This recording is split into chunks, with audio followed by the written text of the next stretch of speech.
Rainwater dripped from the hem of my dress onto the marble floor as 2 security guards grabbed my arms in front of 300 silent guests. Somewhere behind me, a champagne glass clinked against a plate. Someone laughed nervously. My future mother-in-law stood near the ballroom stage with one manicured hand pressed dramatically against her pearls, staring at the blood smeared across my sleeves like I'd dragged a corpse into her precious gala. I knew she would embarrass this family, she hissed. I opened my mouth to explain, but Richard Whitmore pointed toward the doors before I could speak. "Get her out, right now." The taller guard tightened his grip on my elbow. My shoulder ached from where I'd smashed through a car window less than an hour earlier. My hands still smelled like gasoline and blood. And then the ballroom doors swung open. A woman in a black cashmere coat stormed inside, rain blowing in behind her. Her face was pale with panic. The entire room recognized her instantly. Victoria Hale, one of the wealthiest women in Boston. And the moment her eyes landed on me, everything changed. "That woman," she said, her voice breaking, "that woman saved my granddaughter's life." 3 hours earlier, before the blood and humiliation and silence, I had been sitting alone in my car, trying to convince myself not to turn around.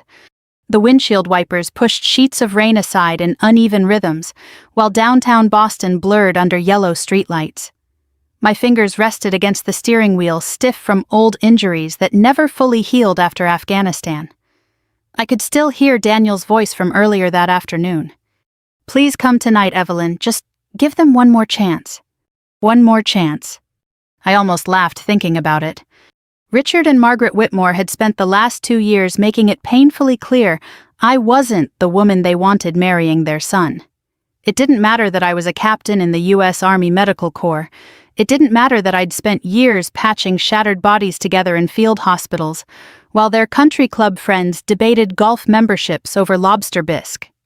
To them, I was still the daughter of a mechanic from Ohio who sometimes forgot which fork to use at formal dinners. Margaret once smiled directly at me over tea and said, "Military women always seem so hardened. I suppose war changes femininity." Another time, Richard asked if I planned to keep playing soldier after marrying Daniel. Playing soldier? I had been 27 years old when I held pressure against a 19-year-old private's chest, while mortars exploded less than 50 yards away. I remembered the smell of burning sandbags, the sound of someone screaming for morphine, the warm blood soaking through my gloves while that kid begged me to tell his mother he was brave. But according to Richard Whitmore, I was playing soldier. My phone buzzed through the center console. "Daniel." I stared at it for a second before answering through Bluetooth. "Hey, you're still coming, right?" he asked carefully. I could hear voices behind him, music, crystal glasses. The gala had already started. "I'm on my way." He exhaled softly, relieved. "Thank you." I waited. Part of me wanted him to say something else, something stronger. Something like, "If they disrespect you tonight, we leave together." But Daniel had spent his whole life smoothing tension instead of confronting it. "They're just stressed," he said quietly. "My father's company's under pressure right now." "That doesn't excuse cruelty." "I know," his voice softened.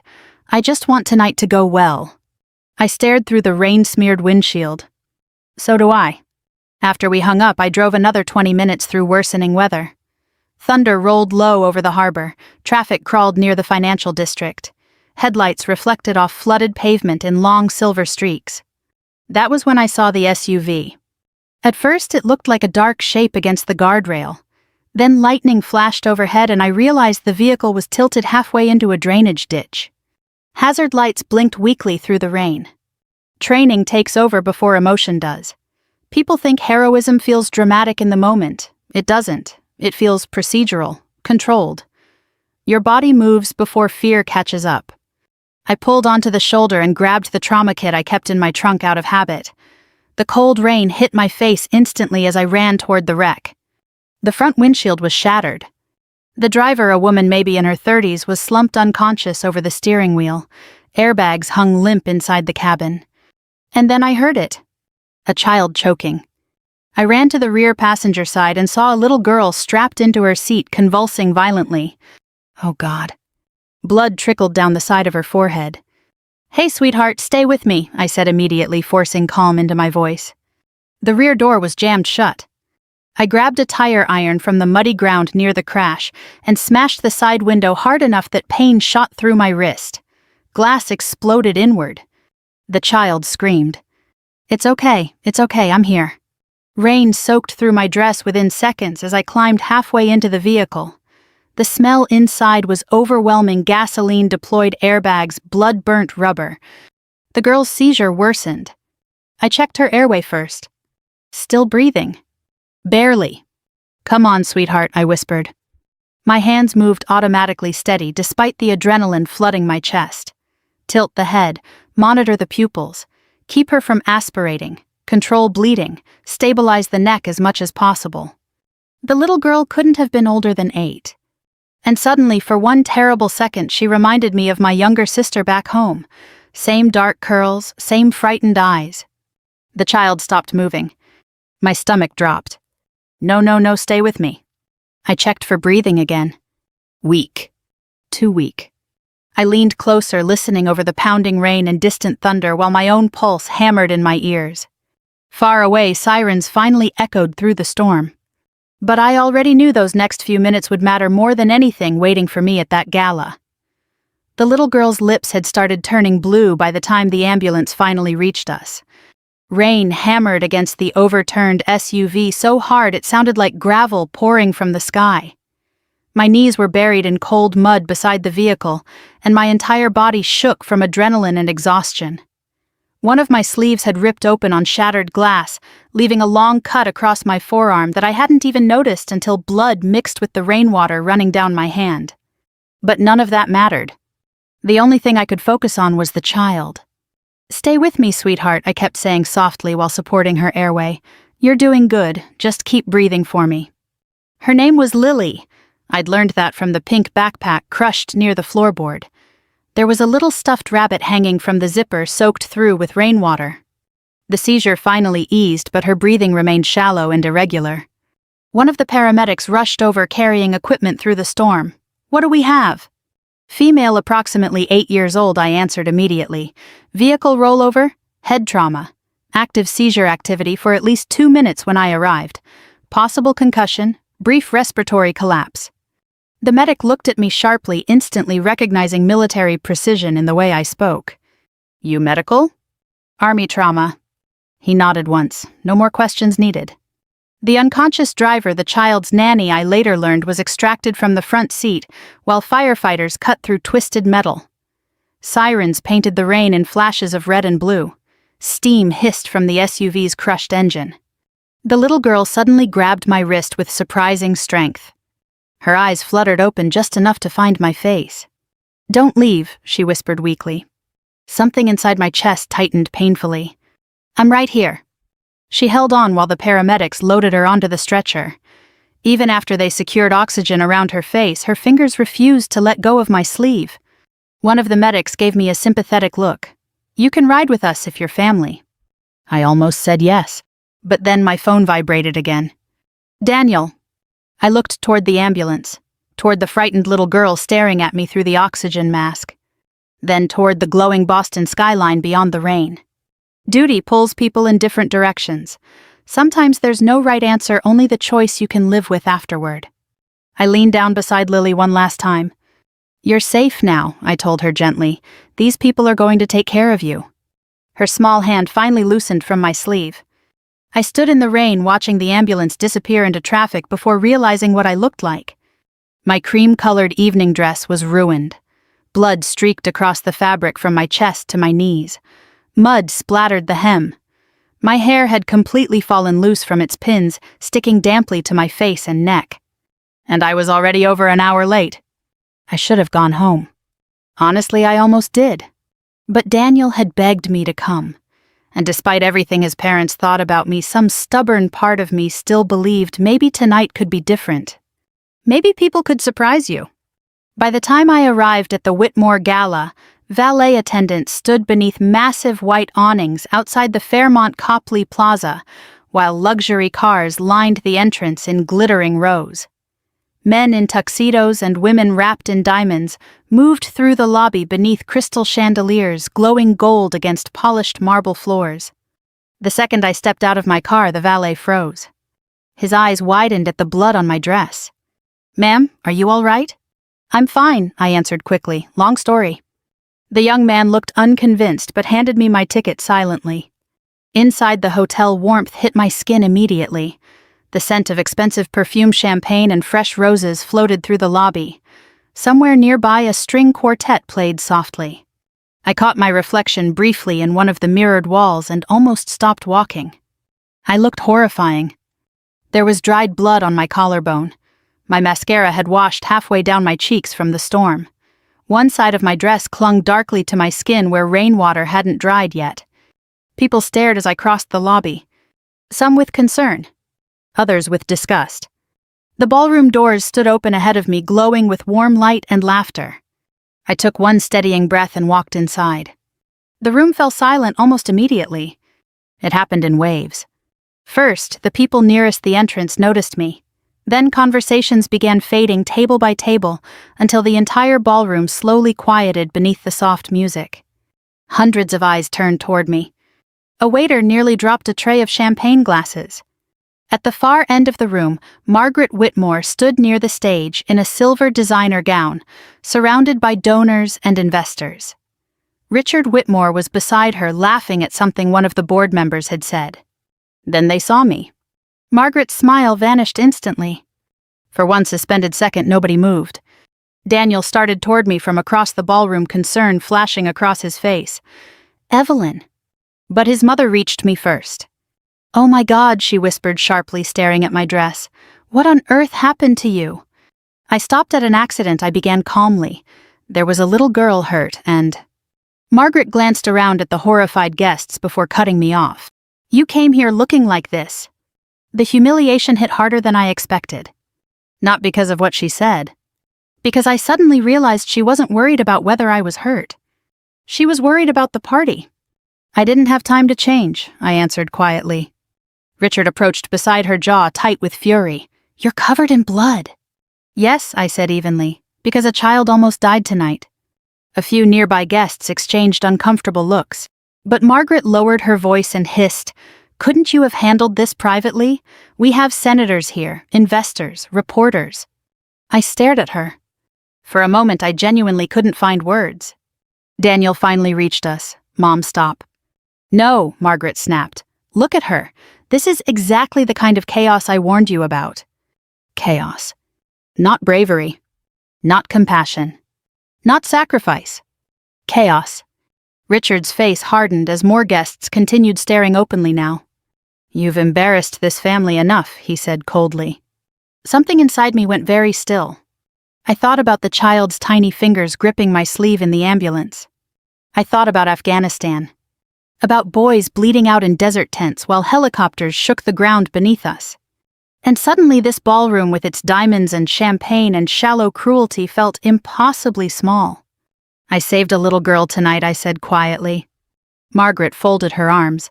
"And now you're making a spectacle of yourself." Daniel looked trapped between us, panic rising behind his eyes. "Dad, please." But Richard turned toward security near the entrance. "Escort her out." Daniel froze. That was the moment something in me finally broke, not loudly, not dramatically, but with a kind of exhausted clarity. Because the man I loved didn't move. He didn't stand beside me.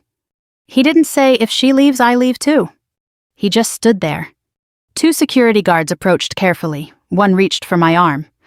"I can walk myself," I said. The ballroom had become unbearably quiet now, except for the soft clinking of silverware somewhere near the back tables. And then the doors opened. Wind rushed inside from the storm outside. A tall woman in a black coat entered with two suited bodyguards behind her.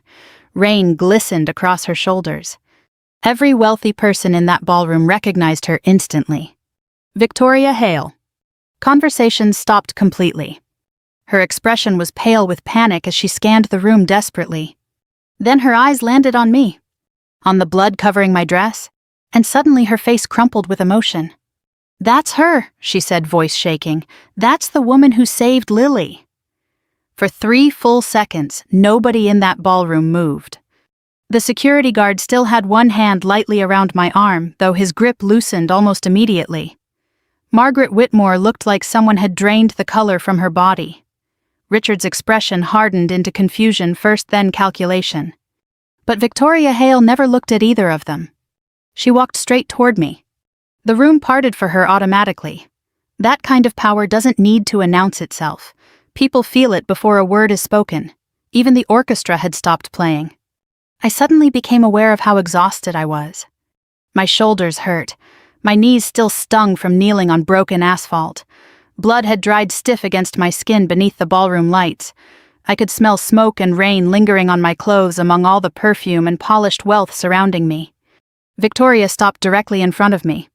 Up close, she looked older than she did in magazines. Not weaker, just real. The kind of woman grief had carved into something sharper and quieter over the years. Her eyes filled as she looked at the blood on my sleeves. "You stayed with her," she whispered. I nodded once. She was scared. Victoria pressed trembling fingers against her mouth for a moment, like she was trying not to fall apart in front of strangers. Then, to everyone's shock, she stepped forward and wrapped both arms around me. The ballroom erupted into stunned murmurs. "Oh my God. That's Victoria Hale." She hugged her. My body froze from surprise before I slowly returned the embrace. I could feel her shaking slightly. "My granddaughter is alive because of you," she said against my shoulder. Across the room, I saw Richard Whitmore's entire posture change. Fear. Not guilt. Fear. Because every person in Boston's upper financial circles knew Hale Capital had been quietly reviewing Whitmore Development for a massive investment deal. Rumors about Whitmore's debt problems had circulated for months. And now the woman holding their future in her hands was standing in the middle of their gala, hugging the woman they had just publicly humiliated. Victoria finally pulled back and looked at my injured arm. "You're bleeding."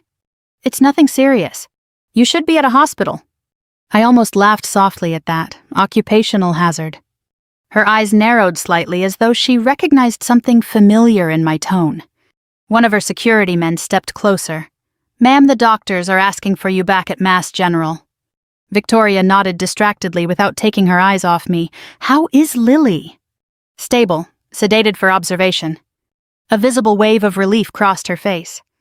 Margaret suddenly stepped forward, wearing the brittle smile wealthy people use when they're terrified. "Victoria," she said carefully, "we had no idea Evelyn was involved in all this." Victoria turned slowly toward her. And for the first time since entering the ballroom, her expression became cold. "No," she said quietly, "I don't believe you did." Silence spread again. Margaret tried another smile. "We were simply concerned for the guests. She arrived in such an alarming condition." "Covered in my granddaughter's blood," Victoria replied. Margaret's lips parted, but no words came out. I stood there emotionally detached now, almost outside myself. Adrenaline exhaustion does strange things to the brain. Sounds become distant, faces blur around the edges. I noticed tiny details instead. The condensation sliding down untouched champagne glasses. The faint scent of cigar smoke clinging to Richard's tuxedo. Daniel standing 6 feet away looking sick with shame. Victoria turned back toward me. "What's your name?" "Evelyn Carter." Ms. Carter, the neurosurgeon, told me another 5 or 6 minutes without intervention could have killed Lily. The room grew even quieter somehow. I looked down briefly. I just did what anyone should do. "No," Victoria said immediately. "Most people drive past." That line landed heavily because everyone there knew it was true. Especially them. Richard Whitmore finally stepped forward, attempting composure. "Victoria, perhaps we should move this conversation somewhere more private." Her eyes shifted toward him with surgical precision. "You called security on her." Richard hesitated. There was clearly a misunderstanding. "No," Victoria said, "there wasn't." Her voice never rose, that made it worse.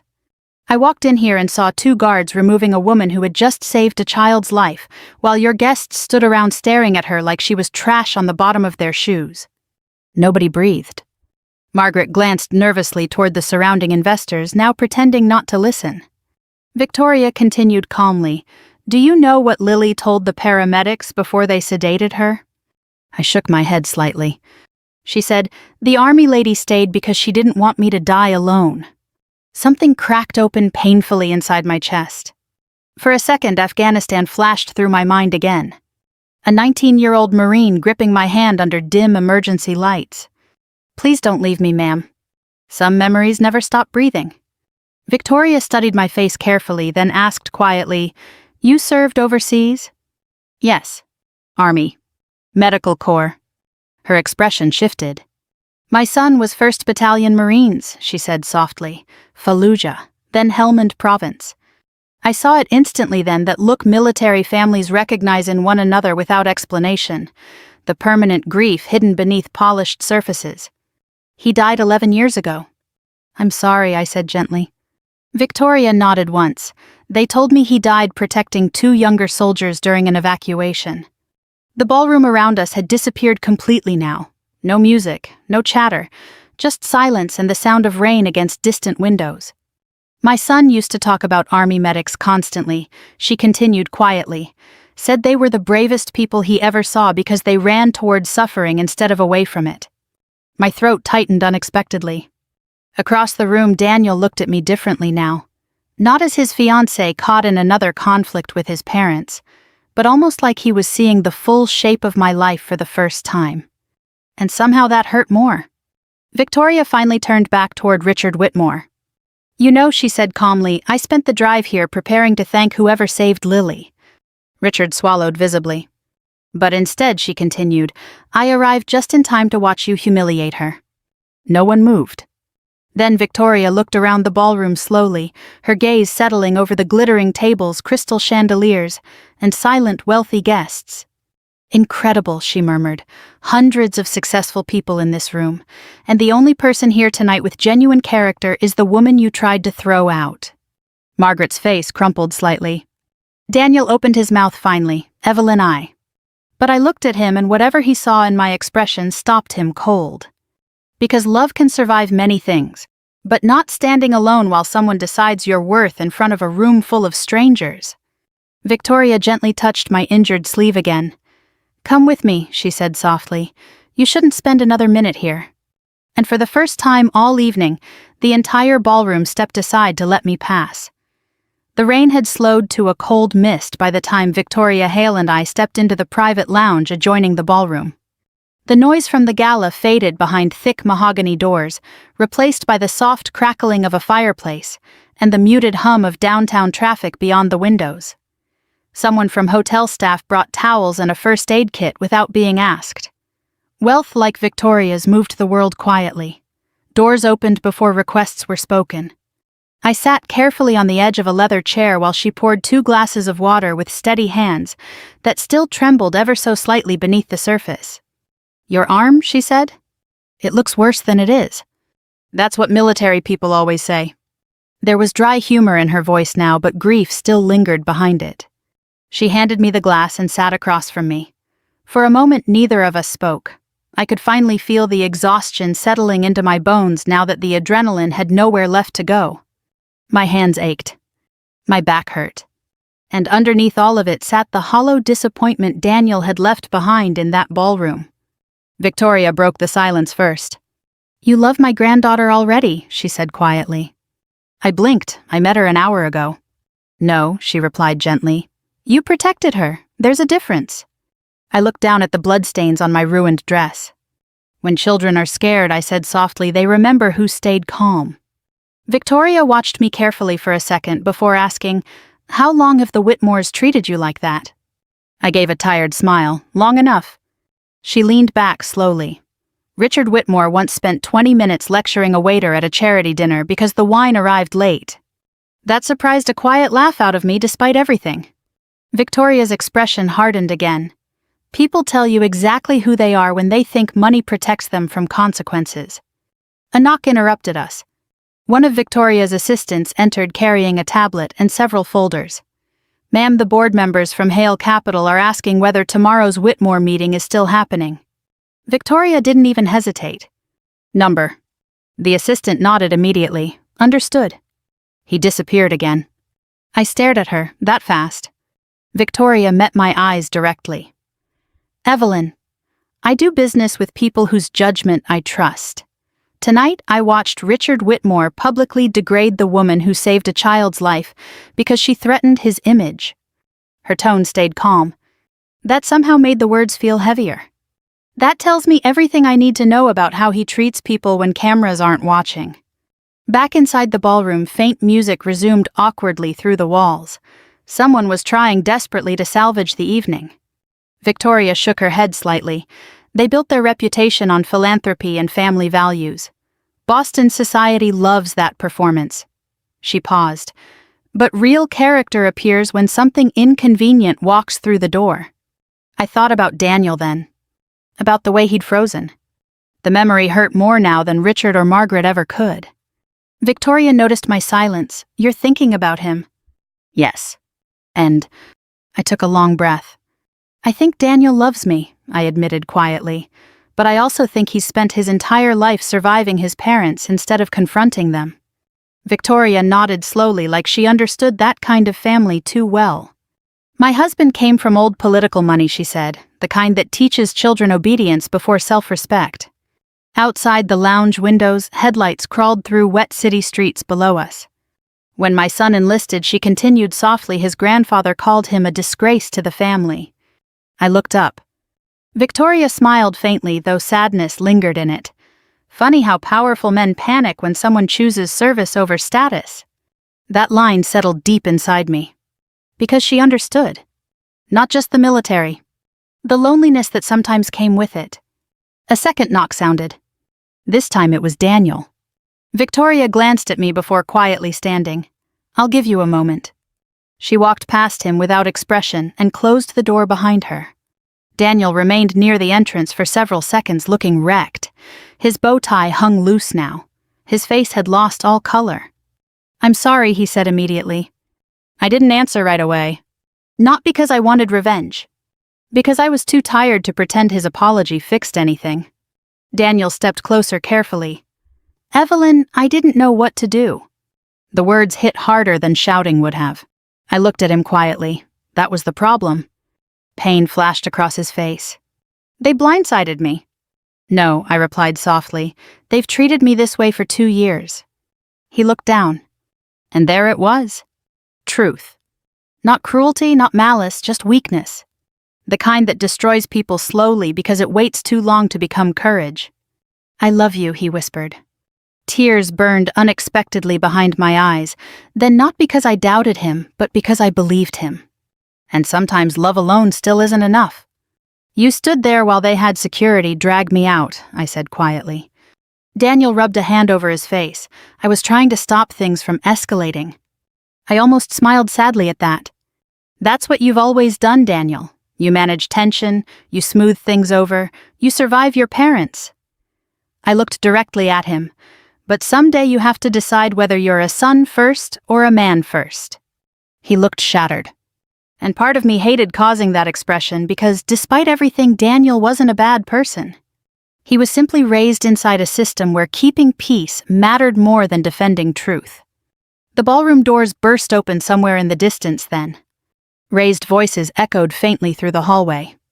Daniel closed his eyes briefly. Victoria just informed my father she's pulling out of the investment deal. I said nothing. She also told 3 board members exactly why. There it was. The real collapse beginning. Whitmore Development had quietly been bleeding money for over a year due to over-leveraged luxury projects.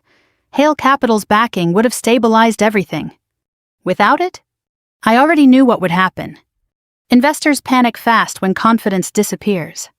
Daniel sat heavily across from me, suddenly looking much older than 38. My father's going to blame you. No, I said quietly. He's going to blame himself, eventually. For a long moment, neither of us spoke. Then Daniel asked the question both of us already knew the answer to. Is this over? The fireplace crackled softly between us. I thought about every dinner where I'd swallowed humiliation to keep peace. Every backhanded comment Margaret disguised as sophistication. Every moment Daniel almost defended me but stopped halfway. Then I remembered a frightened little girl gripping my sleeve in the rain asking me not to leave her alone. And somehow that child had shown me more clarity in one night than this relationship had given me in 2 years. I slowly slipped the engagement ring from my finger. Daniel's face crumpled instantly. I wanted you to choose me without hesitation, I whispered. The ring rested cold and heavy in my palm. But you never did. 3 weeks after the gala, I stood in full dress uniform beneath soft autumn sunlight, outside the Hale Foundation Center for Military Families, while volunteers carried donation boxes through the courtyard behind me. The air smelled like coffee-fallen leaves and fresh paint. Construction crews were still finishing one side of the building, but inside the counseling offices were already open for veterans and military children. Life moves strangely after public humiliation. At first there's silence, then whispers, then consequences. By Monday morning, clips from the Whitmore Gala had spread across social media after one of the guests leaked cell phone footage of Richard ordering security to remove me. By Tuesday, Boston news outlets were running stories about the Army captain who saved a child before being thrown out of a millionaire gala. People love scandals involving rich families. But what truly damaged the Whitmores wasn't the embarrassment. It was the contrast. A blood-covered military officer who stopped to save a child, versus wealthy philanthropists worried about table linens and appearances. That kind of story sticks to people, especially older Americans who still understand what service means. Whitmore Development lost 2 investors within 10 days. One board member resigned quietly. Another demanded Richard step down as acting chairman until reputational concerns stabilized. The newspapers called it unfortunate timing. But everyone in Boston knew the truth. Character had finally become expensive. I hadn't spoken to Daniel since the night I returned the ring. Not because I hated him. Oddly enough, hatred would have been easier. Instead, I missed him in small, painful ways that arrived unexpectedly. Hearing jazz music in restaurants he would have liked. Passing bookstores we used to wander through on quiet Sundays. Reaching for my phone before remembering there was no reason to call anymore. Some endings happen all at once. Others echo for months. Victoria Hale found me 2 days after the gala sitting alone at a diner near the VA hospital wearing sweatpants and drinking terrible coffee after a 14-hour shift. No makeup. Hair tied back. Emotionally exhausted. She slid into the booth across from me wearing a camel-colored coat that probably cost more than my first car and said, "You look exactly like my son used to after back-to-back rotations." Then she ordered pancakes for both of us without asking. That was the beginning. Now, weeks later, she stood near the foundation entrance speaking with donors, while Lily chased Bubbles across the courtyard with several other military kids. The scar near Lily's hairline had mostly healed. Every so often she glanced over at me just to make sure I was still there. Trauma does that to children. Truthfully, it does it to adults too. "Captain Carter." I turned to see one of the volunteers approaching. "We're ready for the opening remarks." I nodded once. As I started toward the podium, I noticed a familiar figure standing near the edge of the parking lot. Daniel. For one suspended moment, neither of us moved. He looked thinner than I remembered. Tired. The kind of tired money can't hide. Victoria noticed him too, but wisely said nothing as she walked inside with the others. Daniel approached slowly after the crowd disappeared into the building. "I wasn't sure you'd want to see me." "I wasn't sure either." A sad smile flickered across his face. The wind stirred fallen leaves across the pavement between us. "How's your father?" I asked quietly. Daniel let out a breath through his nose. Angry, humiliated, looking for someone to blame. "And your mother?" "She still thinks this whole thing was a misunderstanding." That almost made me laugh. Almost. Daniel shoved his hands into his coat pockets. I moved out. I looked at him carefully then. "You finally stood up to them." Too late. Neither of us argued with that. For a moment we simply stood there listening to distant traffic and children laughing inside the foundation building. "I loved you," he said finally. The honesty in his voice hurt. Because I believed him completely. "I know. And I should have protected you." I swallowed slowly. "Yes," I answered softly, "you should have." His eyes reddened slightly, though he held himself together. "I kept thinking if I could balance everyone long enough, eventually they'd accept you." He shook his head bitterly. "I didn't realize asking you to tolerate disrespect was its own kind of betrayal." That line settled heavily between us. Growth often arrives wrapped in regret. I stepped closer then, not romantically, not cruelly either. Just honestly. "You were raised to keep peace at any cost," I said. "But peace without integrity becomes cowardice eventually." Daniel nodded once like he'd already learned that lesson the hard way. "I'm trying to become better than them." I hope you do. He looked at me for another long moment before asking quietly, could there ever be another chance? There it was. The question both of us already knew the answer to. Behind us, I could hear Lily laughing inside the building. Victoria's voice floated faintly through the open doors. Somewhere above the city church bells rang noon across Boston. I smiled sadly. Some people come into our lives forever, I said softly. Others come into our lives to change us. Daniel lowered his eyes. Then, after a long silence, he nodded. Take care of yourself, Evelyn. You too. He walked away slowly across the parking lot without looking back again. And strangely, watching him leave no longer felt like losing something. It felt like surviving something. An hour later, the Foundation auditorium filled with veterans, spouses, social workers, donors, and military families, balancing restless children on their laps.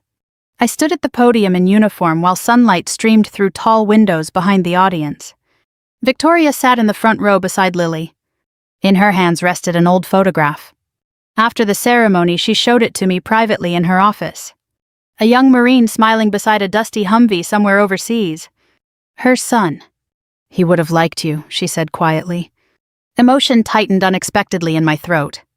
Victoria touched the photo gently. After he died, I spent years surrounded by powerful people pretending influence mattered most. She looked up at me. Then you walked into that ballroom covered in blood from saving a child. Tears burned behind my eyes. You reminded me what real honor looks like. For a second, neither of us spoke. Then Lily burst into the office holding construction paper stars and immediately wrapped herself around my waist. Look what I made. I laughed softly through the emotion and crouched beside her.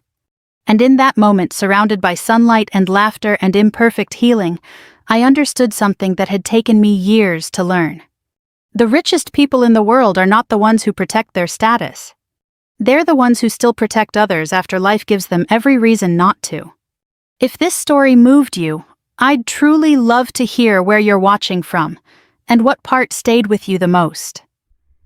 Stories like this remind us that dignity, courage, and kindness still matter, especially in a world obsessed with appearances.